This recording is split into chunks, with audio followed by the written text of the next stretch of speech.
ಎಲ್ರೂ ನಮಸ್ಕಾರ. ನಮ್ಮ ಕರ್ನಾಟಕ ಪಂಚಾಯತ್ ರಾಜ್ ತಿದ್ದುಪಡಿ ಸಮಿತಿ ಪರವಾಗಿ ಈ ವರದಿಯ ಮುಖ್ಯ ಅಂಶಗಳು ನಿಮ್ಮ ಮುಂದೆ ಹೇಳಲಿಕ್ಕೆ ನನಗೆ ತುಂಬಾ ಹೆಮ್ಮೆ ಇದೆ. ನಮ್ಮ ಸಮಿತಿ ಮುಖ್ಯವಾಗಿ ನಮ್ಮ ಸಂವಿಧಾನ ಇಟ್ಕೊಂಡು ಅದು ಒಂದು ಚೌಕಟ್ಟಾಗಿ ಇಟ್ಕೊಂಡು ನಾವು ಚರ್ಚೆ ಮಾಡಿದ್ವಿ. ನಮ್ಮ ಸಂವಿಧಾನದಲ್ಲಿ ಮುಖ್ಯವಾಗಿ ಆರ್ಟಿಕಲ್ 243 ಅದು ವಿಕೇಂದ್ರೀಕರಣ ಆಗಬೇಕು, ವಿಕೇಂದ್ರೀಕರಣ ಬಗ್ಗೆ ಹೇಳುವ ಒಂದು ಆರ್ಟಿಕಲ್ ಇಟ್ಕೊಂಡು, ಆಮೇಲೆ 73 ತಿದ್ದುಪಡಿ, ಅದೇ ನಮ್ಗೆಲ್ಲರಿಗೂ ಗೊತ್ತು. ಇದು ಎರಡು ಮುಖ್ಯವಾಗಿ ನಾವು ಒಂದು ಚೌಕಟ್ಟಾಗಿ ಇಟ್ಕೊಂಡು ನಾವು ನಮ್ಮ ವರದಿನೇ ತಯಾರಿ ಮಾಡಿದ್ವಿ. ಇನ್ನೊಂದು ಮುಖ್ಯ ವಿಷಯ, ಜನರಿಗೆ ಶಕ್ತಿ, ಜನ centric. It has to be people centric. ಜನ ಮಧ್ಯದಲ್ಲಿ, ಕೇಂದ್ರಕ್ಕಾಗಿ ಅವರೇ ಇರಬೇಕು ಕೇಂದ್ರ ಆಗಿ. ಜನರಿಗೆ ಶಕ್ತಿ ಅಂತ ಹೇಳಿ ಇದು ಒಂದು ಸ್ಲೋಗನ್ ಆಗಿ ರಾಮಕೃಷ್ಣ ಹೆಗ್ಡೆ, ಅದಕ್ಕೆ ಮೊದಲು ಇಂದಿರಾ ಗಾಂಧಿ, ತುಂಬಾ ಜನರಿಗೆ ನಾವು ಶಕ್ತಿ ಕೊಡಬೇಕು. ಜನರ ಕೈನಲ್ಲಿ ಇರುವ ಶಕ್ತಿ ನಿಜವಾಗ್ಲೂ ನಮ್ಮ ದೇಶದಲ್ಲಿ ನಮ್ಮ ಸಂವಿಧಾನ ಪ್ರಕಾರ ಶಕ್ತಿ ಜನರ ಕೈನಲ್ಲಿ ಇದೆ. ಜನರ ಕೈನಲ್ಲಿ ಇದೆ. ಅದು ಬೇರೆ ಬೇರೆ ವಿಧಾನದಲ್ಲಿ, ಅದು ಬೇರೆ ಬೇರೆ ಪ್ರಯತ್ನ ಇಲ್ಲಿ ನಾವು ಅದನ್ನೇ ಕದ್ಕೊಂಡಿದ್ವಿ, ಅದನ್ನೇ ಕಡಿಮೆ ಮಾಡಿಕೊಂಡಿದ್ವಿ. ಮತ್ತೆ ಗ್ರಾಮ ಪಂಚಾಯತ್ ಅಲ್ಲಿ ಮತ್ತೆ ಗ್ರಾಮ ಸಭೆಯಲ್ಲಿ ಮುಖ್ಯವಾಗಿ ಜನರಿಗೆ ನೇರ ಭಾಗವಹಿಸಲಿಕ್ಕೆ ಒಂದು ಅವಕಾಶ ಇದೆ. ಬೇರೆ ವಿಧಾನದಲ್ಲಿ ಅದರ ರಾಜ್ಯ ಮಟ್ಟದಲ್ಲಿ, ಆದರೆ ನಮ್ಮ ಕೇಂದ್ರ ಮಟ್ಟದಲ್ಲಿ ಇಂಡೈರೆಕ್ಟ್ ಪಾರ್ಟಿಸಿಪೇಷನ್, ನೇರ ನಾವು ಭಾಗವಹಿಸಲಿಕ್ಕೆ ಆಗುದಿಲ್ಲ. ನಮ್ಮ ಸಚಿವರ ಮೂಲಕ, ನಮ್ಮ MLA ಮೂಲಕ ನಾವು ಇನ್ನೊಬ್ಬರನ್ನೇ ಆಯ್ಕೆ ಮಾಡಿ ಅವ್ರ ಮೂಲಕ ನಾವು ಭಾಗವಹಿಸ್ತಾ ಇದೀವಿ ತೀರ್ಮಾನದಲ್ಲಿ. ಆದ್ರೆ ಸ್ಥಳದಲ್ಲಿ, ಪಂಚಾಯತ್ ಅಲ್ಲಿ, ಗ್ರಾಮದಲ್ಲಿ, ಗ್ರಾಮ ಸಭೆಯಲ್ಲಿ ನಾವು ನೇರ ಭಾಗವಹಿಸ್ತಾ ಇದೀವಿ ತೀರ್ಮಾನ ತಗೊಳ್ಳಿಕ್ಕೆ. ನಮ್ಮ ಹಕ್ಕು ನಾವು ನೇರ ಚಲಾಯಿಸ್ತೀವಿ. ಗಾಂಧೀಜಿ ಒಂದು ವಿಷಯ ಹೇಳಿದ್ದಾರೆ, ನಾವು ಜನರಿಗೆ ಇರುವ ಶಕ್ತಿ ಅವರಿಗೆ ವಾಪಸ್ ಕೊಡೋಣ ಅಂತ. ಇದು ಗಾಂಧೀಜಿ ಹೇಳಿದ್ದು, ಈಗ ಇಲ್ಲ, ಆವಾಗ್ಲೇ. ಜನರ ಹತ್ರ ಇರುವ ಹಕ್ಕು, ಜನರ ಹತ್ರ ಇರುವ ಶಕ್ತಿ ಅವರಿಗೆ ವಾಪಸ್ ಕೊಡೋಣ. ಅದಕ್ಕೇನ್ ಅರ್ಥ? ಯಾರೋ ಕದ್ಕೊಂಡಿದ್ದಾರೆ, ಅದನ್ನ ನಾವು ವಾಪಸ್ ಕೊಡಬೇಕು ಅಂತ. ಬಟ್ ನಿಜವಾಗ್ಲೂ ಹಕ್ಕು ಅವ್ರ ಹತ್ರನೇ ಇದೆ. ಮತ್ತೆ ಯಾರು ಅವ್ರ ಆಯ್ಕೆ ಮಾಡ್ತಾರೋ ಅವ್ರಿಗೆ ಒಂದು ಜವಾಬ್ದಾರಿ ಇರಬೇಕು ಜನರಿಗೆ. ಇನ್ನೊಂದು ಅಂಶ, ಒಂದು ಮುಖ್ಯ ಒಂದು ಚೌಕಟ್ಟು ನಾವು ಇಟ್ಕೊಂಡಿದೀವಿ. ಅದು ಇಂಗ್ಲಿಷ್ ನಲ್ಲಿ ಸಬ್ಸಿಡಿಯಾರಿಟಿ ಅಂತ ಹೇಳ್ತಾರೆ. ಸಬ್ಸಿಡಿಯಾರಿಟಿ ಅಂದ್ರೆ ಯಾವ ಕೆಲಸ ಸ್ಥಳೀಯಲ್ಲಿ ಮಾಡಲಿಕ್ಕೆ ಆಗುತ್ತೋ, ಸ್ಥಳೀಯಲ್ಲಿ ಮಾಡಬೇಕಾಗುತ್ತೋ, ಅದು ಬೇರೆ ಒಂದು ಹಂತದಲ್ಲಿ ಮಾಡಬಾರದು.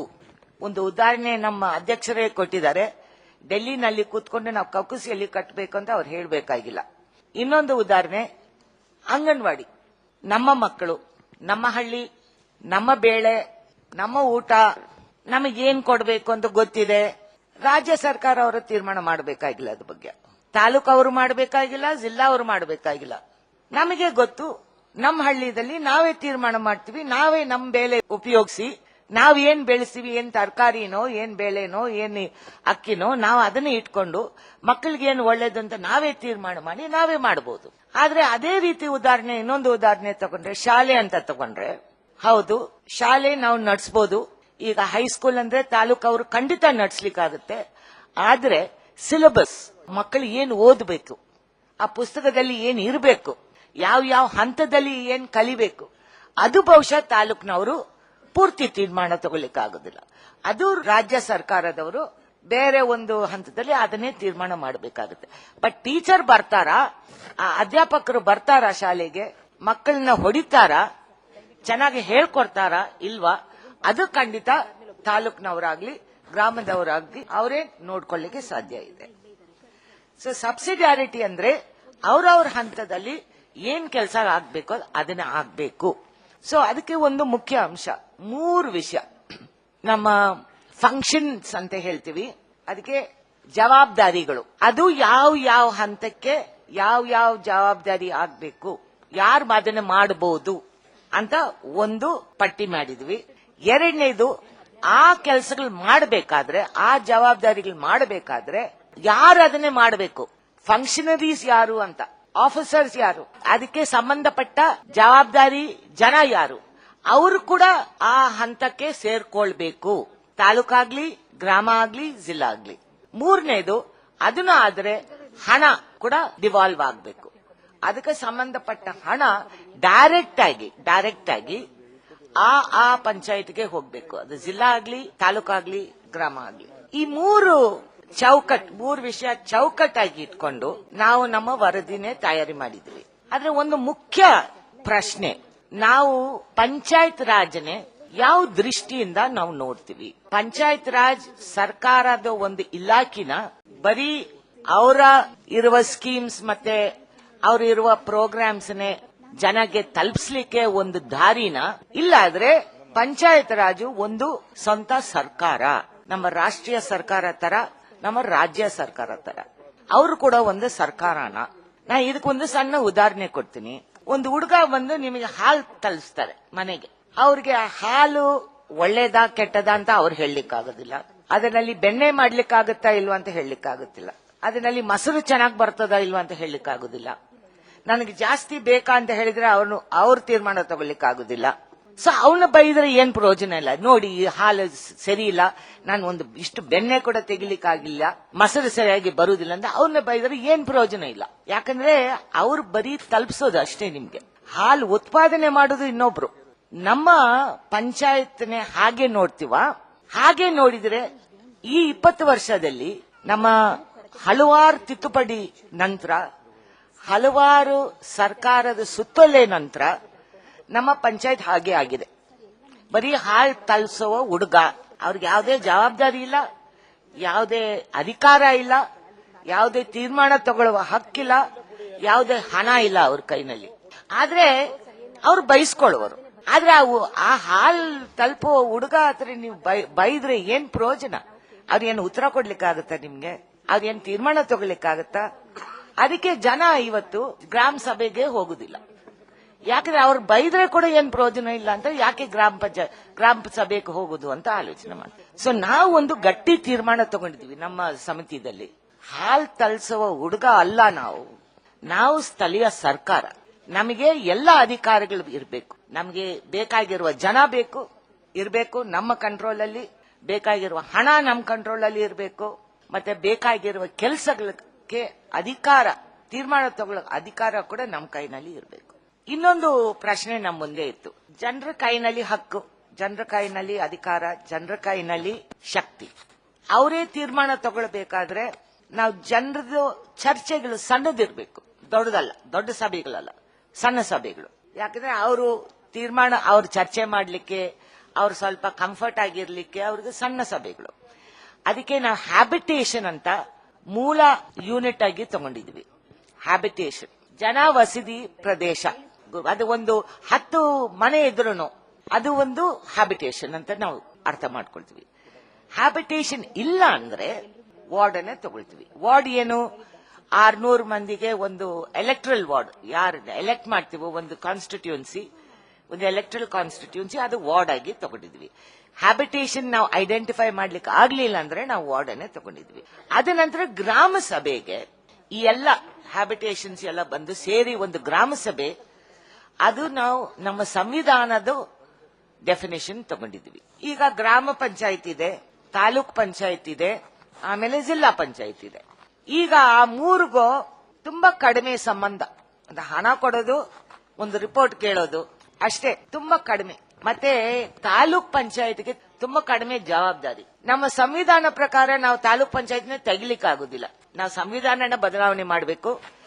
ಅದನ್ನ ಬದಲಾವಣೆ ಮಾಡ್ಲಿಕ್ಕೆ ನಾವು ಹೊರಟಿಲ್ಲ. ಯಾಕಂದ್ರೆ ಆ ಸಂವಿಧಾನ ಚೆನ್ನಾಗಿದೆ, ಅದು ನಮ್ಮನ್ನ ರಕ್ಷಣೆ ಮಾಡ್ತಾ ಇದೆ. ಅದನ್ನ ಮುಟ್ಟಿದ್ರೆ ಮತ್ತೆ ಬೇರೆ ಸಮಸ್ಯೆ ಆಗುತ್ತೆ ಅಂತೇಳಿ ಅದನ್ನ ಮುಟ್ಲಿಕ್ಕೆ ಹೋಗ್ಲಿಲ್ಲ. ಅದು ಇದಕ್ಕೆ ಸಂಬಂಧ ಕಲ್ಪಿಸೋದು ಹೇಗೆ, ಮತ್ತೆ ನಮ್ಮ ತಾಲೂಕ್ ಪಂಚಾಯತ್ಗೆ ಮುಖ್ಯ ಪಾತ್ರ ಕೊಡೋದು ಹೇಗೆ ಅಂತ ನಾವು ಆಲೋಚನೆ ಮಾಡಿದ್ವಿ. ಸೊ ಈ ಮೂರಿಗೆ ಸಂಬಂಧ ಕಲ್ಪಿಸೋದು ಏನು ಅವ್ರಿಗೆ ಸಹಜ ಸಂಬಂಧಗಳು ನಾವು ಹೇಗೆ ಬೆಳೆಸ್ಲಿಕ್ಕಾಯ್ತು, ಅದು ಬೆಳೆಸ್ಲಿಕ್ಕೆ ಆಗುತ್ತೆ ಅಂತ ನಾವು ಆಲೋಚನೆ ಮಾಡಿದ್ವಿ. ಎರಡನೇದು, ಆ ಮೂರು ಪಂಚಾಯತ್ನು ಒಂದೇ ಹಂತದಲ್ಲಿ ನಾವು ನೋಡಿದ್ವಿ, ಒಂದೇ ಸಮಾನದಲ್ಲಿ. ಸೊ ವರ್ಟಿಕಲ್ ಆಗಿ ನೋಡಿಲ್ಲ, ನಾವು ಹೀಗೆ ಹಾರಿಜಾಂಟಲ್ ಆಗಿ ನೋಡಿದ್ವಿ. ಆ ಮೂರು ಪಂಚಾಯತ್, ನಮ್ಮ ಗ್ರಾಮ ಪಂಚಾಯತ್ ಆಗ್ಲಿ, ತಾಲೂಕಾಗ್ಲಿ, ಜಿಲ್ಲಾ ಆಗ್ಲಿ, ಗ್ರಾಮ ಸಭೆಗೆ ಜವಾಬ್ದಾರಿ ಇದೆ. They are accountable to the gram sabha. ಗ್ರಾಮ ಸಭೆದವರು ಅವರು ಎಲೆಕ್ಟ್ ಮಾಡಿದ್ದು ಅವ್ರ ಗ್ರಾಮ ಸಭೆಗೆ ಜವಾಬ್ದಾರಿ 3. ಮತ್ತೆ ಅವ್ರದ್ದು ಸಂಬಂಧಗಳು ಹೀಗೆ ಇರಬೇಕು. ನಾನ್ ಏನ್ ಕೆಲಸ ಮಾಡ್ಲಿಕ್ಕೆ ಆಗುತ್ತಿಲ್ಲೋ ನೀ ಮಾಡಿ, ನೀವೇನ್ ಮಾಡ್ಲಿಕ್ಕೆ ಆಗೋದಿಲ್ವೋ ಜಿಲ್ಲಾ ಮಾಡ್ಲಿ, ನನಗೆ ಸಹಾಯ ಮಾಡಿ, ಆ ತರ ಸಂಬಂಧಗಳು ನಾವು ಬೆಳೆಸಬೇಕು ಅಂತ ನಾವು ನೋಡಿದ್ವಿ. ಸೊ ಗ್ರಾಮ ಸಭೆ ಮಧ್ಯ, ಅದು ಸುತ್ತ ಗ್ರಾಮ ಪಂಚಾಯತ್, ಅದು ಸುತ್ತ ನಮ್ಮ ತಾಲೂಕ್ ಪಂಚಾಯತ್, ಆಮೇಲೆ ನಮ್ದು ಜಿಲ್ಲಾ. ಸೊ ಅವ್ರ ವ್ಯಾಪ್ತಿ ಮೇಲೆ ಅವ್ರದ್ದು ಜವಾಬ್ದಾರಿಗಳಾಗುತ್ತೆ. ಅವ್ರ ಎಷ್ಟು ವ್ಯಾಪ್ತಿ ಇದೆಯೋ ಅದ ಮೇಲೆ ಅವ್ರಿಗೆ ಜವಾಬ್ದಾರಿ. ನಾವು ಅಧ್ಯಕ್ಷ, ನಮ್ಮ ಪಂಚಾಯತ್ ಅಧ್ಯಕ್ಷ, ಗ್ರಾಮ ಪಂಚಾಯತ್, ತಾಲೂಕ್, ಜಿಲ್ಲಾ 3 ಅಧ್ಯಕ್ಷ. ತುಂಬಾ ಚರ್ಚೆಗಳಾಗಿದೆ ಈ 20 ವರ್ಷದಲ್ಲಿ. ಅವರು ಫುಲ್ ಟೈಮ್, ಪಾರ್ಟ್ ಟೈಮ್, ಅವ್ರಿಗೆ ನಿಜವಾಗ್ಲಿ ಫುಲ್ ಟೈಮ್ ಜವಾಬ್ದಾರಿ ಇದೆಯೋ ಇಲ್ಲ ಪಿಡಿಒಗೆ ಜಾಸ್ತಿ ಜವಾಬ್ದಾರಿ ಇದೆಯಾ, ಈ ತರ ಚರ್ಚೆಗಳು ತುಂಬಾ ಆಗಿದೆ. ನಾವು ಏನ್ ತೀರ್ಮಾನ ಮಾಡಿದೀವಿ ಅಂದ್ರೆ, ಅಧ್ಯಕ್ಷ is the chief executive of the panchayat. ಅದ್ರ ಬಗ್ಗೆ ಯಾವುದೇ ಅನುಮಾನ ಇಲ್ಲ. He is the full time, he and she is the full time chief executive of the panchayat. ಅವ್ರಿಗೆ ಫುಲ್ ಅಧಿಕಾರ ಇದೆ ಅವ್ರ ಪಂಚಾಯತ್ ಮೇಲೆ, ಗ್ರಾಮ ಆಗ್ಲಿ, ತಾಲೂಕಾಗ್ಲಿ, ಜಿಲ್ಲಾ ಆಗ್ಲಿ. ಅವ್ರಿಗೆ 5 ವರ್ಷ ಟರ್ಮ್, ಸ್ಪ್ಲಿಟ್ ಮಾಡ್ಲಿಕ್ಕಿಲ್ಲ. ಫುಲ್ 5 ವರ್ಷ ಟರ್ಮ್. ಪಂಚಾಯತ್ಗೆ ಅಧ್ಯಕ್ಷಕ್ಕೆ ಒಂದು ಪ್ರೈವೇಟ್ ಸೆಕ್ರೆಟರಿ ಅವ್ರ ಆಯ್ಕೆ ಮಾಡಬಹುದು. ಇದು ಯಾಕೆ ಆಲೋಚನೆ ಮಾಡಿದೀವಿ ಅಂದ್ರೆ, ತುಂಬಾ ಮಹಿಳೆಯರು ಇದ್ದಾರೆ, ಅವ್ರಿಗೆ ಓದ್ಲಿಕ್ಕೆ ಬರೀಲಿಕ್ಕೆ ಕೂಡ ಕಷ್ಟ ಇರಬಹುದು, ಆದ್ರೆ ತುಂಬಾ ಆಲೋಚನೆಗಳು ಇರಬಹುದು, ಬಟ್ ಓದು ಬರೋದು ಕಷ್ಟ. ಸೊ ಅವ್ರ ಒಟ್ಟಿಗೆ ಒಬ್ರು ಇದ್ರೆ ಅವ್ರಿಗೆ ಸಹಾಯ ಮಾಡಬಹುದು, ಅವ್ರಿಗೆ ಹೇಳ್ಕೊಡ್ಬಹುದು, ಅವ್ರಿಗೆ ಪತ್ರಿಕೆ ಓದಿ ಹೇಳ್ಬಹುದು, ಅವ್ರಿಗೆ ಅಡ್ವೈಸ್ ಮಾಡಬಹುದು. ಮತ್ತೆ ಟ್ರೈನಿಂಗ್ ಅವ್ರು ಇಬ್ರು ಒಟ್ಟಿಗೆ ಟ್ರೈನಿಂಗ್ಗೆ ಒಟ್ಟಿಗೆ ಹೋಗುದು, ಅವರು ಮತ್ತೆ ಅವರು ಪ್ರೈವೇಟ್ ಸೆಕ್ರೆಟರಿ. ಅವ್ರದ್ದು ಸಂಬಳ ಅವ್ರ ಕೆಲಸದ ಮೇಲೆ. ಸೊ ಅವರು ಈಗ ಫುಲ್ ಟೈಮ್ ಚೀಫ್ ಎಕ್ಸಿಕ್ಯೂಟಿವ್ ಅಂತ ನಾವು ಕರೆದ್ರೆ ಅದಕ್ಕೆ ತಕ್ಕಾಗಿ ನಾವು ಸ್ಯಾಲರಿ ಫಿಕ್ಸ್ ಆಗಬೇಕು ಅಂತ ನಾವು ಹೇಳಿದ್ವಿ. ನೋ ಕಾನ್ಫಿಡೆನ್ಸ್ ಮೋಷನ್ 30 ಮಂತ್ಸ್, 30 ತಿಂಗಳು ಅವರು ಯಾರು ಅದನ್ನೇ ಮೂವ್ ಮಾಡ್ಲಿಕ್ಕಿಲ್ಲ. ಅದ ನಂತರ ಅವರು ರಿಸೈನ್ ಮಾಡಬೇಕಾದ್ರೆ ಅವ್ರು ಯಾವುದೇ ಕಾರಣ ಕೊಟ್ಟು ರಿಸೈನ್ ಮಾಡ್ಲಿಕ್ಕೆ ಸಾಧ್ಯ ಇಲ್ಲ. ಅವ್ರಿಗೆ ಮೆಂಟಲ್ ಆಫ್ ಫಿಸಿಕಲ್ ಇನ್ಕಪಾಸಿಟಿ ಇದ್ರೆ ಮಾತ್ರ, ನನಗೆ ಸಾಧ್ಯನೇ ಇಲ್ಲ ದೇಹಕ್ಕೆ ಮತ್ತೆ ಮಾನಸಿಕ ನನಗೆ ಸಾಧ್ಯನೇ ಇಲ್ಲ ಕೆಲಸ ಮಾಡ್ಲಿಕ್ಕೆ ಅಂತ ಹೇಳಿದ್ರೆ ಅವರು ರೆಸಿಗ್ನೇಷನ್ ಒಪ್ಕೊಳ್ಳಿಕ್ಕೆ ಸಾಧ್ಯ, ಇಲ್ಲಾಂದ್ರೆ ಇಲ್ಲ. ಮತ್ತೆ ಜನ ವಾರ್ಡ್ ಸಭೆಯಲ್ಲಿ ಅವ್ರ ಕೆಲಸ ಚೆನ್ನಾಗಿ ಸರಿಯಾಗಿ ಮಾಡಿಲ್ಲ ಅಂದ್ರೆ ಅವರು ರೈಟ್ ಟು ರಿಕಾಲ್ ಕೂಡ ನಾವು ಮಾಡಿದ್ವಿ. ಅವ್ರನ್ನೇ ವಾಪಸ್ ಕರ್ಸ್ಲಿಕ್ಕೆ ಸಾಧ್ಯ ಇದೆ. ಈಗ ನಾವು ಯಾವುದೇ ಫಂಡ್ ಯೂಟಿಲೈಸ್ ಮಾಡಿಲ್ಲ, ಯಾವುದೇ ಪ್ರೋಗ್ರಾಮ್ ನಾನು ಮಾಡಿಲ್ಲ, ಯಾವುದೇ ಕೆಲಸ ಮಾಡಿಲ್ಲ, ಇದು ಬರೀ ಅಧ್ಯಕ್ಷರಿಗಿಲ್ಲ, ಎಲ್ಲ ಮೆಂಬರ್ಸ್ಗೆ ಈ ಒಂದು ಪ್ರೊವಿಷನ್ ನಾವು ಇಟ್ಕೊಂಡಿದ್ವಿ. ಮಹಿಳೆಯರು ಈಗ ತುಂಬಾ 50% ಮೇಲೆ ಹೆಣ್ಮಕ್ಳು ಮಹಿಳೆಯರು ಇದ್ದಾರೆ ಈಗ ಪಂಚಾಯತ್ ಅಲ್ಲಿ. ನನ್ಗದು ತುಂಬಾ ಒಂದು ಖುಷಿ ಪಡೋದು ವಿಷಯ. ಆದ್ರೆ ಅವ್ರಿಗೆ ಒಂದು ಅನುಕೂಲ ಮಾಡಬೇಕು, ಅವರು ಭಾಗವಹಿಸಲಿಕ್ಕೆ ಒಂದು ಅನುಕೂಲ ಮಾಡಬೇಕು. ಎಷ್ಟೋ ಪಂಚಾಯತ್ ಅಲ್ಲಿ ಒಂದು ಟಾಯ್ಲೆಟ್ ಇಲ್ಲ, ಲೇಡೀಸ್ ಟಾಯ್ಲೆಟ್ ಬಿಡಿ, ಟಾಯ್ಲೆಟೇ ಇಲ್ಲ. ಎರಡನೇದು, ಸಣ್ಣ ಮಗು ಇದೆ, ನಾನು ಎದೆ ಹಾಲು ಕುಡಿಸ್ಬೇಕು, ಆ ಮಗುಗೆ ನನಗೊಂದು ಜಾಗ ಇರಬೇಕು ಎದೆ ಹಾಲು ಕುಡಿಸ್ಲಿಕ್ಕೆ. ಯಾಕಂದ್ರೆ ನಾನು ಭಾಗವಹಿಸಬೇಕು ಅಧ್ಯಕ್ಷರಾಗಿ, ಆದ್ರೆ ಒಂದು ಮೆಂಬರ್ ಆಗಿ ನಾನು ಪಂಚಾಯತ್ ನಲ್ಲಿ ಭಾಗವಹಿಸಬೇಕು. ಆದ್ರೆ ನನಗೆ ವ್ಯವಸ್ಥೆ ಬೇಕು ಕೂಡ ಭಾಗವಹಿಸ್ಲಿಕ್ಕೆ. ಮತ್ತೆ ಒಂದು ಜೆಂಡರ್ ಸೆನ್ಸಿಟಿವ್ ಎನ್ವೈರನ್ಮೆಂಟ್ ಇರಬೇಕು, ಮಾತಾಡೋದು ರೀತಿ, ಆ ತರ ಎನ್ವೈರನ್ಮೆಂಟ್ ಕೂಡ ಕ್ರಿಯೇಟ್ ಆಗಬೇಕು ಒಂದು ಪಂಚಾಯತ್ ಅಲ್ಲಿ. ಅವರು ಕೂಡ ಸ್ವಲ್ಪ ತಿಳ್ಕೊಳ್ಬೇಕು ಹೆಣ್ಮಕ್ಳನ್ನ ಭಾಗವಹಿಸ್ಲಿಕ್ಕೆ ಯಾವ ರೀತಿ ಒಂದು ವ್ಯವಸ್ಥೆ ನಾವು ಸ್ಥಾಪನೆ ಮಾಡಬೇಕು ಅಂತ. ಕೊನೆಯದು ಸೆಕ್ಷುವಲ್ ಹ್ಯಾರಸ್ಮೆಂಟ್ ಆಕ್ಟ್ ಅಂತ ಬಂದಿದೆ, ಅದು ಕೂಡ ಗ್ರಾಮ ಪಂಚಾಯತ್, ತಾಲೂಕ್ ಮತ್ತೆ ಜಿಲ್ಲಾ ಪಂಚಾಯತ್ ಅದನ್ನೇ ಗಮನಿಸಿ ಆ ತರ ಕಮಿಟೀಸ್, ಅದರಲ್ಲಿ ಏನ್ ಕಮಿಟೀಸ್ ನಾವು ಸ್ಥಾಪನೆ ಮಾಡಬೇಕು ಅಲ್ಲಿ ಕೂಡ. ಈಗ ನಮ್ಮ ಅಧಿಕಾರಿಗಳು ಪಿಡಿಒ ಆಗ್ಲಿ, ಇಒ ಆಗ್ಲಿ, ಸಿಒ ಆಗ್ಲಿ, ಎಲ್ಲರೂ ಚೀಫ್ ಸೆಕ್ರೆಟರೀಸ್, ಮತ್ತೆ ಎಲ್ಲಾ ಸ್ಟಾಫ್ ಅವ್ರ ಕೆಳಗಡೆ ಬರ್ತಾರೆ. ಮತ್ತೆ ಬೇರೆ ಲೈನ್ ಡಿಪಾರ್ಟ್ಮೆಂಟ್ಸ್ ಕೂಡ ಇದಕ್ಕೆ ಸೇರ್ತದಲ್ಲ, ಎಲ್ಲ ಪಂಚಾಯತ್ಗೆ, ಜಿಲ್ಲಾ, ತಾಲೂಕು, ಗ್ರಾಮಿಗೆ ಎಲ್ಲ ಲೈನ್ ಡಿಪಾರ್ಟ್ಮೆಂಟ್ಸ್, SSA ಇರ್ಲಿ, ನಿಮ್ಮ ಅಂಗನವಾಡಿ ಇರ್ಲಿ, ನಿಮ್ ಲೈಬ್ರರಿ ಇರ್ಲಿ, ನಿಮ್ಮ ಅಗ್ರಿಕಲ್ಚರ್ ಇರ್ಲಿ, ಇಂಡಸ್ಟ್ರಿ ಎಲ್ಲ ಸೇರ್ಕೊಳ್ತದೆ. ಅದು ಆ ಹಂತಕ್ಕೆ ಆ ಜನ ಕೂಡ ಸೇರ್ಕೊಳ್ತಾರೆ. ಅವರು ಕೂಡ ಆ ಪಿಡಿಒ ಅಂಡರ್, ಅದೇ ಚೀಫ್ ಸೆಕ್ರೆಟರಿ ಅಂಡರ್ ಆಗಿ ಬರ್ತಾರೆ. But chief secretary comes under the control of the ಅಧ್ಯಕ್ಷ ಅಂಡ್ ದ ಗ್ರಾಮ ಪಂಚಾಯತ್. ಅವರಿಗೆ ಒಂದು ಸ್ಪೆಷಲ್ ಸರ್ವಿಸ್ ಅಂತ ಮಾಡಿದೀವಿ, Karnataka panchayat Raj administrative service, KPAS ಅಂತ. ಸೊ ಎಲ್ಲಾ ಸ್ಟಾಫ್ ಅವರಿಗೆ ಬೇರೆ ನಮಗೆ ಪೊಲೀಸ್ಗೆ ಇದಕ್ಕೆಲ್ಲ ಇದೆ, ಅದೇ ರೀತಿ ನಾವೊಂದು ಸರ್ವಿಸ್ ಮಾಡಿದ್ವಿ. ಮತ್ತೆ ಕರ್ನಾಟಕ ಪಂಚಾಯತ್ ರಾಜ್ ಅಡ್ಮಿನಿಸ್ಟ್ರೇಟಿವ್ ಬೋರ್ಡ್ ಅಂತ ಮಾಡಿದ್ವಿ. ಅದು ರೆಕ್ರೂಟ್ಮೆಂಟ್ಗೆ, ಅದು ಸರಿಯಾಗಿ ತಕ್ಕಾಗಿ ಜನ ಅದಕ್ಕೆ ರೆಕ್ರೂಟ್ ಮಾಡ್ಲಿಕ್ಕೆ, ಮತ್ತೆ ಅದಕ್ಕೆ ಕೆಲಸ ಮಾಡ್ಲಿಕ್ಕೆ ಒಂದು ಡೈರೆಕ್ಟರೇಟ್ ಮತ್ತೆ ಕಮಿಷನರೇಟ್. ಈಗ ಫಂಡ್ಸ್ ಬಗ್ಗೆ ನಮ್ಮ ಪತ್ರಿಕೆನವರು ಕೂಡ ತುಂಬಾ ಇದ್ರ ಬಗ್ಗೆ ಪ್ರಶ್ನೆ ಕೇಳಿದ್ದಾರೆ ನಮ್ಮನೆ, ಅವರಿಗೆ ಧನ್ಯವಾದ. ಆದ್ರೆ ಅದ್ರ ಬಗ್ಗೆ ತುಂಬಾ ಗಮನ ಕೊಟ್ಟಿದ್ದೀವಿ ನಾವು. ಯಾಕಂದ್ರೆ ನಮ್ಮ ಮಂತ್ರಿ ಹೇಳಿದ ರೀತಿ ಕೂಡ ನಮ್ಮ ಕೆಲಸ ಇರಬಹುದು, ಒಂದು ಕಾನೂನು ಇರಬಹುದು, ಬಟ್ ಹಣ ಇಲ್ಲದೆ ನಾವು ಏನೋ ಮಾಡೋಕ್ಕಾಗಲ್ಲ. ಹಣ ತುಂಬಾ ಮುಖ್ಯ. ಸೊ ಒಂದು ನಾವು ಹೇಳಿದ್ವಿ, ಸ್ಟೇಟ್ ಫೈನಾನ್ಸ್ ಕಮಿಷನ್ ಸ್ಥಾಪನೆ ಆಗ್ಲೇಬೇಕು 5 ವರ್ಷಕ್ಕೊಂದ್ಸರಿ. ಮತ್ತೆ ಆ ರೆಕಮೆಂಡೇಶನ್ಸ್ ಅವ್ರ ಗವರ್ನರ್ ಕೊಟ್ಟ ಮೇಲೆ ಲೆಜಿಸ್ಲೇಚರ್ ದಲ್ಲಿ ಹಾಕ್ಲೇಬೇಕು with an action taken report. State budget ಇಂದ 30% ಪಂಚಾಯತ್ ರಾಜ್ಗೆ 30%ಕ್ಕಿಂತ ಕಡಿಮೆ ಇಲ್ಲ, ಅದಕ್ಕಿಂತ ಜಾಸ್ತಿ ಕೊಡಬಹುದು, ಬಟ್ ಅದಕ್ಕಿಂತ ಕಡಿಮೆ ಇಲ್ಲ. ಮತ್ತೆ ಅದರಿಂದ 50% ಯಾವುದೇ ಸ್ಕೀಮ್ಗೆ ಟೈ ಆಗೋದಿಲ್ಲ, ಮುಕ್ತ ನಿಧಿ. ಯಾಕಂದ್ರೆ ನೀವೇ ಸ್ಥಳೀಯವಾಗಿ ಪ್ಲಾನ್ ಮಾಡಿ ಅದು ಯಾವುದಕ್ಕೆ ನಾವು ಉಪಯೋಗಿಸಬೇಕು, ಯಾವ ಪ್ಲಾನ್ಗೆ ನಾವು ಉಪಯೋಗಿಸಬಹುದು ಅಂತ ತೀರ್ಮಾನ ಮಾಡಲಿಕ್ಕೆ ಸಾಧ್ಯ ಇದೆ. ಮತ್ತೆ ಇದು ಎಸ್ಟಾಬ್ಲಿಷ್ಮೆಂಟ್ ಕಾಸ್ಟ್ ಇದ್ರಲ್ಲಿ ಬರೋದಿಲ್ಲ. ಅದ್ರ ಸಂಬಳ ಆಗ್ಲಿ, ಆದ್ರೆ ನಮ್ಮ ಎಲೆಕ್ಟ್ರಿಸಿಟಿ ಆಗ್ಲಿ, ಅದೆಲ್ಲ ಇದಕ್ಕೆ ಬರುವುದಿಲ್ಲ.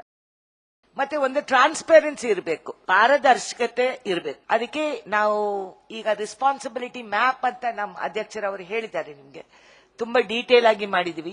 ಬಜೆಟ್ ಹೆಡ್ ಕೂಡ ಅದನ್ನೇ ಫಾಲೋ ಮಾಡಬೇಕು, ಆ ಆಕ್ಟಿವಿಟಿ ಮ್ಯಾಪ್ ನೇ ಫಾಲೋ ಮಾಡ್ತದೆ. ಅದು ಒಳಗಡೆ ನಮಗೆ ಫ್ಲೆಕ್ಸಿಬಿಲಿಟಿ ಇರ್ತದೆ.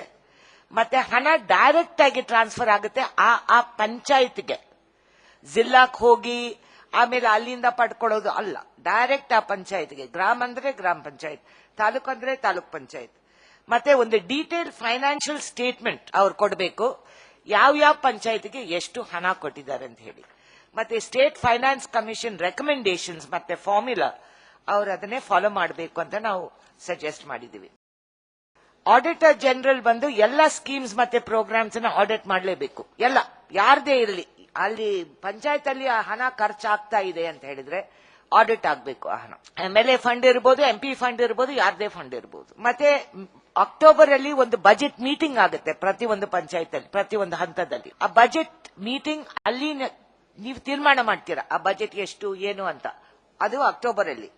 ಆಮೇಲೆ ಏಪ್ರಿಲ್ ನಲ್ಲಿ ಆಡಿಟ್ ಆದ್ಮೇಲೆ, ಜಮಾಬಂದಿ ಆದ್ಮೇಲೆ ಅಲ್ಲಿ ಒಂದು ಆಡಿಟ್ ಮೀಟಿಂಗ್ ಆಗುತ್ತೆ. ಸೊ ಎಲ್ಲ ಜನರಿಗೆ ಗೊತ್ತಾಗುತ್ತೆ ಎಷ್ಟು ಬಜೆಟ್ ಆಗಿದೆ, ಪ್ಲಾನ್ ಏನು, ಬಜೆಟ್ ಏನು, ಮತ್ತೆ ಖರ್ಚು ಏನಾಗಿದೆ ಅಂತ ಜನರಿಗೆ ಅದಕ್ಕೆ ಟ್ರಾನ್ಸ್ಪರೆನ್ಸಿ ಮತ್ತೆ ಕ್ಲಿಯರ್ ಆಗಿ ಆಗುತ್ತೆ. ಇನ್ನೊಂದು ರೀತಿ ರಿಸೋರ್ಸ್, ಈಗ ಪಂಚಾಯತ್, ಈಗ ಒಂದು ಸರ್ಕಾರಕ್ಕೆ ಮುಖ್ಯ ಇನ್ಕಮ್ ಬರೋದು ಟ್ಯಾಕ್ಸ್ ಇಂದ. ರಾಜ್ಯ ಸರ್ಕಾರ ಇರಲಿ, ರಾಷ್ಟ್ರೀಯ ಸರ್ಕಾರ ಇರಲಿ, ಟ್ಯಾಕ್ಸ್ ಇಂದ ಅವ್ರು ಬದುಕೋದು. ಪಂಚಾಯತ್ ಕೂಡ ನಮಗೆ ಟ್ಯಾಕ್ಸ್ ಬರ್ಲಿಕ್ಕೆ ಸಾಧ್ಯ ಇರಬೇಕು, ನಾವು ಟ್ಯಾಕ್ಸ್ ಕಲೆಕ್ಷನ್ ಮಾಡ್ಲಿಕ್ಕೆ ಸಾಧ್ಯ ಇರಬೇಕು.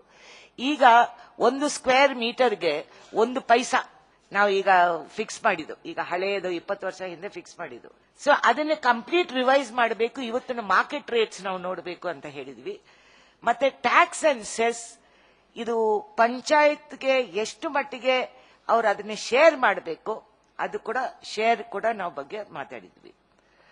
Credit and savings programs panchayat ನಡೆಸಬೇಕು, ಗ್ರಾಮ ಪಂಚಾಯತ್ ನಡೆಸಬೇಕು. Agriculture and allied industries panchayat promote ಮಾಡಬೇಕು, ಅವರು ನಡೆಸಬಹುದು. ಗ್ಯಾಸ್ ಏಜೆನ್ಸಿ ಆಗ್ಲಿ, ಬೇರೆ ಬೇರೆ ಏಜೆನ್ಸಿ ಇದೆ, ಪಂಚಾಯತ್ ಯಾಕೆ ನಡೆಸಬಾರ್ದು, ಪಂಚಾಯತ್ ನಡೆಸಲಿ, ಅವ್ರು ಅದನ್ನು ಇನ್ಕಮ್ ಜನರೇಷನ್ ಆಗ್ಬಹುದು. ಮತ್ತೆ ಈ ಬೇರೆ ಬೇರೆ ಬ್ಯಾಂಕ್ಸ್ ಇದೆ, ನಬಾರ್ಡ್, ABD ಇವರೆಲ್ಲ ಇದ್ದಾರೆ, ಅವರು ಡೈರೆಕ್ಟ್ ಪಂಚಾಯತ್ಗೆ ಫಂಡಿಂಗ್ ಕೊಡ್ಲಿಕ್ಕೆ ಸಾಧ್ಯ. ಪಂಚಾಯತ್ ಹೋಗಿ ಅವ್ರಿಗೆ ಅಪ್ಲೈ ಮಾಡಿ ಡೈರೆಕ್ಟ್ ಆಗಿ ಫಂಡಿಂಗ್ ಪಡ್ಕೊಳ್ಳಿಕ್ಕೆ ಸಾಧ್ಯ ಇದೆ. ಈಗ ಒಂದು ಮುಖ್ಯ ವಿಷಯ, ಯೋಜನೆ ತಯಾರಿ ಮಾಡೋದು. ಯೋಜನೆ ತಯಾರಿ ಮಾಡೋದು ಮೇಲಿಂದ ಕೆಳಗಡೆ ಅಲ್ಲ, ಅವರು ಒಂದು ಬಜೆಟ್ ಫ್ರೇಮ್ ಕೊಡೋದು, ಆ ಬಜೆಟ್ ಫ್ರೇಮ್ ಇಟ್ಕೊಂಡು ಎಷ್ಟು ಮಾಡ್ಲಿಕ್ಕೆ ಸಾಧ್ಯ ಇದೆ ಅಂತ ನೋಡೋದು. ಅವ್ರು 10 ಟಾಯ್ಲೆಟ್ ಅಂತ ಹೇಳಿದ್ರೆ ಆಯ್ತಪ್ಪ, 10 ಟಾಯ್ಲೆಟ್ ಕಟ್ಟೋದು ಬೇಕೇ ಬೇಡವ, ಅದು ಬೇರೆ ಪ್ರಶ್ನೆ. ಹಾಗೆ ಅಲ್ಲ, ನಮಗೆ ಟಾಯ್ಲೆಟೇ ಬೇಡ ಅಂದ್ರೆ ನಾವು ಆ ಹಣ ಬೇರೆ ಯಾವುದಕ್ಕೂ ಉಪಯೋಗಿಸಬಹುದು. ನಾವು ಇಲ್ಲಿ ಸ್ಥಳೀಯದಿಂದ ನಾವು ತೀರ್ಮಾನ ಮಾಡ್ತೀವಿ, ಸ್ಥಳೀಯದಿಂದ ನಾವು ಪ್ಲಾನ್ ಮಾಡ್ತೀವಿ. ಹ್ಯಾಮ್ಲೆಟ್ ಇಂದ ಶುರು ಆಗುತ್ತೆ ಪ್ಲಾನಿಂಗ್. ಹ್ಯಾಮ್ಲೆಟ್ ಇಂದ ಗ್ರಾಮ ಪಂಚಾಯತ್ ಅಲ್ಲಿ, ಗ್ರಾಮ ಸಭೆಯಲ್ಲಿ ಪ್ಲಾನ್ ಫೈನಲೈಸ್ ಆದ ಮೇಲೆ ಯಾರು ಅದನ್ನು ಮುಟ್ಲಿಕ್ಕಾಗೋದಿಲ್ಲ, ಯಾರು ಅದನ್ನು ಬದಲಾವಣೆ ಮಾಡ್ಲಿಕ್ಕಾಗೋದಿಲ್ಲ. ಆ ಪ್ಲಾನ್ ನಮ್ಮ ಪಂಚಾಯತ್ ಅಲ್ಲಿ ಕನ್ಸಾಲಿಡೇಟ್ ಆಗುತ್ತೆ, ಆಮೇಲೆ ಅದನ್ನ ಮೇಲೆ ಹೋಗುತ್ತೆ, ಕನ್ಸಾಲಿಡೇಷನ್ಗೆ ಮಾತ್ರ. ಆದ್ರೆ ಮುಖ್ಯವಾಗಿ ನಾವು ಏನ್ ಮಾಡಿದೀವಿ ಅಂದ್ರೆ ಸ್ಪೆಷಲ್ ಗ್ರಾಮ ಸಭಾಸ್ ಫಾರ್ ST/SC. ಈಗ ST/SC ಒಂದು ಬಜೆಟ್ ಕೊಟ್ಟಿದ್ದಾರೆ ಸರ್ಕಾರ. ಆ ಬಜೆಟ್ ಆ ST/SC ಸ್ಪೆಷಲ್ ಗ್ರಾಮ ಸಭೆಯಲ್ಲಿ ತೀರ್ಮಾನ ಆಗುತ್ತೆ ಆ ಬಜೆಟ್ ಹೇಗೆ ಖರ್ಚಾಗಬೇಕು ಅಂತ ಹೇಳಿ. ಅದೇ ರೀತಿ ಮಹಿಳೆಯರಿಗೆ ಮತ್ತೆ ಮಕ್ಕಳಿಗೆ ನಾವು ತಾಲೂಕಿಗೆ ಒಂದು ಗ್ಯಾಪ್ ಇತ್ತು ನಮ್ಮ ಪ್ಲಾನಿಂಗ್ ಅಲ್ಲಿ. ಡೈರೆಕ್ಟ್ ಆಗಿ ಗ್ರಾಮಿಂದ ಅದು DPC ಹೋಗ್ತಾ ಇತ್ತು ಪ್ಲಾನ್. ನಾವು ತಾಲೂಕ್ ಲೆವೆಲ್ ನಲ್ಲಿ ಒಂದು taluk planning and development committee ಅಂತ ಸ್ಥಾಪನೆ ಮಾಡಿದ್ವಿ. ಯಾಕಂದ್ರೆ ಅಲ್ಲಿ ಕೂಡ ಪಟ್ಟಣ ಮತ್ತೆ ಹಳ್ಳಿದು ಎರಡು ಪ್ಲಾನು ಅದಕ್ಕೇನು ಸಂಬಂಧ ಇದೆ ಅದನ್ನ ಒಟ್ಟಾಕ್ಲಿಕ್ಕೆ ನಾವು ಒಂದು ಇದು ಕ್ರಿಯೇಟ್ ಮಾಡಿದ್ವಿ. ಅದು TPDC ಅಂತ ಕರೆದಿದ್ವಿ, taluk planning and development committee. ಇದು ತುಂಬಾ ಮುಖ್ಯ ಅಂತ ಅನಿಸ್ತಾ ಇದೆ, ಯಾಕಂದ್ರೆ ಇದು ಕೂಡ ಒಂದು ಲಿಂಕ್ ಕ್ರಿಯೇಟ್ ಮಾಡ್ತದೆ. ಮತ್ತೆ ಇದರಲ್ಲಿ ಗ್ರಾಮ ಪಂಚಾಯತ್ನವರು ರೆಪ್ರೆಸೆಂಟ್ ಆಗ್ತಾರೆ, ತಾಲೂಕ್ ಅವರು ಕೂಡ ಇರ್ತಾರೆ, ಬಟ್ ಗ್ರಾಮ ಪಂಚಾಯತ್ ಅವರು ರೆಪ್ರೆಸೆಂಟ್ ಆಗ್ತಾರೆ. ಅದೇ ರೀತಿ ಡಿಸ್ಟ್ರಿಕ್ಟ್ ಪ್ಲಾನಿಂಗ್ ಕಮಿಟಿನಲ್ಲಿ ತಾಲೂಕ್ ಮತ್ತೆ ಗ್ರಾಮದವರು ಕೂಡ ರೆಪ್ರೆಸೆಂಟ್ ಮಾಡಲಿಕ್ಕೆ ನಾವು ವ್ಯವಸ್ಥೆ ಮಾಡಿದ್ವಿ. ಮತ್ತೆ ಸ್ಟೇಟ್ ಲೆವೆಲ್ ನಲ್ಲಿ Karnataka state decentralise planning and development board ಅಂತ ಸ್ಥಾಪನೆ ಮಾಡಿದ್ವಿ. ಅಲ್ಲಿ ಕೂಡ ಗ್ರಾಮ್ ತಾಲೂಕ್ ಅಂಡ್ ಜಿಲ್ಲಾ ರೆಪ್ರೆಸೆಂಟೇಷನ್ ಮಾಡಿದ್ವಿ ಅಲ್ಲಿ. ಸೊ ಗ್ರಾಮ ಪಂಚಾಯತ್ ಅಧ್ಯಕ್ಷರು ಅಲ್ಲಿ ಕೂಡ ರೆಪ್ರೆಸೆಂಟ್ ಆಗ್ತಾರೆ. ನಿಮ್ ಪ್ಲಾನ್ ನೀವು ಇಟ್ಕೊಂಡು ನೀವು ಅಲ್ಲಿ ತನಕ ನೀವು ಡಿಫೆಂಡ್ ಮಾಡ್ಲಿಕ್ಕೆ ಸಾಧ್ಯ ಇದೆ. ಇದು ನನ್ನ ಪ್ಲಾನ್, ಇದು ಆಗುತ್ತಾ ಇಲ್ವಾ ಅಂತ ನೀವು ಜವಾಬ್ದಾರಿ ತಗೊಳ್ಬಹುದು, ಕಾಳಜಿ ಕೊಡಬಹುದು, ಅದನ್ನೇ ಒಂದು ರಕ್ಷಣೆ ಮಾಡಬಹುದು. ರಿಸರ್ವೇಶನ್ಸ್ 2 ಟರ್ಮ್, ಅದು ತುಂಬಾ ಜನ ಅದು ಬಗ್ಗೆ ಮಾತಾಡಿದ್ದಾರೆ. 2 ಟರ್ಮ್ ಇದ್ರೆ ನನಗೆ ಒಂದು ಉಮೇದ್ ಇರ್ತದೆ. ಅದು ಒಂದೇ ಟರ್ಮ್ ಅಂದ್ರೆ ಆಯ್ತಪ್ಪ 5 ವರ್ಷ ಆಯ್ತು, ಬರೋ ವರ್ಷ ನಾನು ನಿಲ್ಲಿಕ್ ಆಗೋದಿಲ್ಲ, ಹೇಗಾದ್ರೂ ನಾನು ಯಾಕೆ ಒಂದು ಒಳ್ಳೆ ಕೆಲಸ ಮಾಡಬೇಕು ಅಂತ ಆಲೋಚನೆ ಮಾಡ್ತೀರಾ. ಈಗ 2 ಟರ್ಮ್ ಅಂದ್ರೆ ಇನ್ನೊಂದ್ಸತಿ ನಾನು ನಿಲ್ಲಿಕ್ಕೆ ಸಾಧ್ಯ ಇದೆ ಅಂತ 2 ಟರ್ಮ್ ಅಂತ ಮಾಡಿದ್ವಿ ಎಲ್ಲ ರಿಸರ್ವೇಶನ್ಸ್ಗೆ ಮತ್ತೆ ಮೆಂಬರ್ಶಿಪ್ಗೆ ಮತ್ತೆ ರೊಟೇಷನ್ ಅಧ್ಯಕ್ಷತೆ ಪೋಸ್ಟ್ಗೆ ಮತ್ತೆ ಉಪಾಧ್ಯಕ್ಷಕ್ಕೆ ನಾವು ರೊಟೇಷನ್ ಮಾಡಿದ್ವಿ. ಒಂದ್ಸರಿ ಹೆಣ್ಣು ಒಂದ್ಸರಿ ಗಂಡು. ಮತ್ತೆ ST/SC reservation is based on population. Elections ಅದು ನಮ್ಮ ಅಧ್ಯಕ್ಷ ಹೇಳಿದ್ದಾರೆ. ಮತ್ತೆ ನಮ್ಮ ಮಂತ್ರಿ ಕೂಡ ಅದು ಒಂದು ಪ್ರಶ್ನೆ, ಮುಖ್ಯಮಂತ್ರಿ ಕೂಡ ಒಂದು ಪ್ರಶ್ನೆ ಕೇಳಿದ್ದಾರೆ. ಎಲೆಕ್ಷನ್ ಹಣ ಇಲ್ಲದೆ, ಅದು ಕರಪ್ಷನ್ ಇಲ್ಲದೆ ನಾವು ಹೇಗೆ ಮಾಡ್ಲಿಕ್ಕೆ ಸಾಧ್ಯ? ನಾವು ಸ್ವಲ್ಪ ಮಟ್ಟಿಗೆ ನಾವು ಪ್ರಯತ್ನ ಮಾಡಿದೀವಿ ನಮ್ಮ ಕಮಿಟಿಯಲ್ಲಿ. ಒಂದು ಹೇಳಿದ್ವಿ, ಸ್ಟೇಟ್ ಎಲೆಕ್ಷನ್ ಕಮಿಷನ್ ಡಿಲಿಮಿಟೇಷನ್ ಆಗ್ಲಿ, ಎಲೆಕ್ಷನ್ ಕೋಡ್ ಆಗ್ಲಿ, ರಿಸರ್ವೇಶನ್ ಆಗ್ಲಿ ಅವರೇ ನಡೆಸೋದು, ಅವರೇ ಮಾಡೋದು, ಸರ್ಕಾರ ಕೈನಲ್ಲಿ ಕೈ ಹಾಕೋದಿಲ್ಲ ಅದಕ್ಕೆ. ಎರಡನೇದು, ಯಾವುದೇ ವಯಲೇಷನ್ ಆದ್ರೆ, ಹಣದು ಅದು ಯಾವುದೇ ವಯಲೇಷನ್ ಆದ್ರೆ SECಗೆ ಪವರ್ ಇದೆ ಆಕ್ಷನ್ ತಗೊಳ್ಳಿಕ್ಕೆ. ಈಗ ಎಲೆಕ್ಷನ್ ನಲ್ಲಿ ನಾವು ಡೆಕ್ಲರೇಷನ್ ತುಂಬಾ ಜನ ಮಾಡ್ತಾರಲ್ಲ, ಬಟ್ ಅದು ಯಾರು ಏನು ಅದ್ರ ಬಗ್ಗೆ ಗಮನ ಕೊಡೋದಿಲ್ಲ. ಅದು ಎಷ್ಟೇ ಆಗ್ಲಿ, ಕೋಟಿ ಆಗ್ಲಿ, ಏನೇ ಆಗ್ಲಿ, ಬ್ಲಾಕ್ ಮನಿ ಇರ್ಲಿ, ವೈಟ್ ಮನಿ ಇರ್ಲಿ, ಯಾರು ಅದ್ರ ಬಗ್ಗೆ ಆಕ್ಷನ್ ತಗೊಳ್ಳಿಕ್ಕೆ ಆಗೋದಿಲ್ಲ. ಅದು ಇಲ್ಲಿ ನಾವು ಆಕ್ಷನ್ ತಗೊಳ್ಳಿಕ್ಕೆ ಅವರಿಗೆ ಒಂದು ಶಕ್ತಿ ತುಂಬಿಸಿದೀವಿ. ಮತ್ತೆ ಯಾವುದೇ ಹಣ, ಯಾವುದೇ ಹೆಂಡ ಎಲೆಕ್ಷನ್ ಸಮಯದಲ್ಲಿ ಸಾಧ್ಯ ಇರೋದು. ಪ್ರತಿ ಒಂದು ಎಲೆಕ್ಷನ್ ಪ್ರೋಸೆಸ್ 10 ದಿನದಲ್ಲಿ ಆಗ್ಬೇಕು. 10 ದಿನ ವರ್ಕಿಂಗ್ ಡೇಸ್ ಅಲ್ಲಿ ಕಂಪ್ಲೀಟ್ ಆಗ್ಬೇಕು. ಮತ್ತೆ ಹಳೆ ಬಾಡಿ ಹೋಗ್ಲಿಕ್ಕೆ ಮೊದಲು 1 ತಿಂಗಳ ಮೊದಲು ಹೊಸ ಬಾಡಿ ಎಲೆಕ್ಟ್ ಆಗಿ ಬರಬೇಕು. ಯಾಕಂದ್ರೆ ಅವರು 1 ತಿಂಗಳ ಟ್ರೈನಿಂಗ್, ಕೆಪಾಸಿಟಿ ಬಿಲ್ಡಿಂಗ್ ಕೊಟ್ಟು ಆಮೇಲೆ ಅವರು ಆ ಹೊಸ ಜವಾಬ್ದಾರಿ ತಗೊಳ್ತಾರೆ. ಡಿಸ್ಪ್ಯೂಟ್ ರೆಸಲ್ಯೂಷನ್ ಇದು ನನ್ನ ಕೊನೆಯದು. ಡಿಸ್ಪ್ಯೂಟ್ ರೆಸಲ್ಯೂಷನ್ ಬೇರೆ ಬೇರೆ ಹಂತದಲ್ಲಿ ನಾವು ಸಮಿತಿಗಳು ಮತ್ತೆ ವ್ಯವಸ್ಥೆಗಳು ಮಾಡಿದೀವಿ. ಒಂದು ಅದು ಸ್ಥಳೀಯದಲ್ಲಿ, ಹಳ್ಳಿದಲ್ಲಿ ನ್ಯಾಯ ಪಂಚಾಯತ್ ಅಂತ. ಬಟ್ ನ್ಯಾಯ ಪಂಚಾಯತ್ ನಮ್ಮ ಮುಖ್ಯವಾಗಿ ನಾವು ಗ್ರಾಮ ನ್ಯಾಯಾಲಯ ಆಕ್ಟ್ ಅಂತ ಒಂದು ಇದೆ, ಅದು 2008ದಲ್ಲಿ ಅದು ಬಂದಿದೆ. ಆದ್ರೆ ನಮ್ಮ ಸರ್ಕಾರ ಏನೋ ನೋಟಿಫೈ ಮಾಡಿಲ್ಲ. ಅದು ದಯವಿಟ್ಟು ನೋಟಿಫೈ ಮಾಡಿ ಅಂತ ನಾವು ಕೇಳಿದ್ವಿ. ಅದು ನೋಟಿಫೈ ಆದ್ರೆ ನಮಗೆ ನ್ಯಾಯ ಪಂಚಾಯತ್ ಬೇಕಾಗಿಲ್ಲ, ಬಟ್ ಅಲ್ಲಿ ತನಕ ನ್ಯಾಯ ಪಂಚಾಯತ್ ಇರ್ಲಿ ಅಂತ ನಮ್ಮ ಸಜೆಷನ್. ಆಮೇಲೆ ಪಂಚಾಯತ್ ಟ್ರಿಬ್ಯುನಲ್ ಇದೆ, ಅದು ಡಿಸ್ಟ್ರಿಕ್ಟ್ ಅಲ್ಲಿ, ಅದು ಜಿಲ್ಲಾದಲ್ಲಿ ಕೂಡ ಸ್ಥಾಪನೆ ಆದ್ರೂ ಅದು ಸಿಟ್ಟಿಂಗ್ ಮಾಡೋದು ತಾಲೂಕ್ ಲೆವೆಲ್ ಅಲ್ಲಿ. ಅದು ಎಲ್ಲಿ ಕಂಪ್ಲೇಂಟ್ ಬರ್ತದೋ, ಯಾವ ಕಡೆಯಿಂದ ಕಂಪ್ಲೇಂಟ್ ಬರ್ತದೋ ಆ ತಾಲೂಕಲ್ಲಿ ಅವರು ಅದನ್ನೇ ಆ ಹಿಯರಿಂಗ್ಸ್ ಮಾಡ್ತಾರೆ. ಅಲ್ಲಿ ಬಂದು ಅದು ಮೊಬೈಲ್ ತರ, ಒಂದು ಮೊಬೈಲ್ ಟ್ರಿಬ್ಯುನಲ್ ತರ ಇರ್ತದೆ. ಮತ್ತೆ ಆಂಬುಡ್ಸ್ಮನ್ ಅಂತ ನಾವು ಇದೆ, ಬಟ್ ಅವ್ರು ಅದನ್ನೇ ಒಂಥರ ಅದಕ್ಕೆ ಹೊಸ ಜೀವ ಕೊಟ್ಟಿದೀವಿ ಆಂಬುಡ್ಸ್ಮನ್ಗೆ.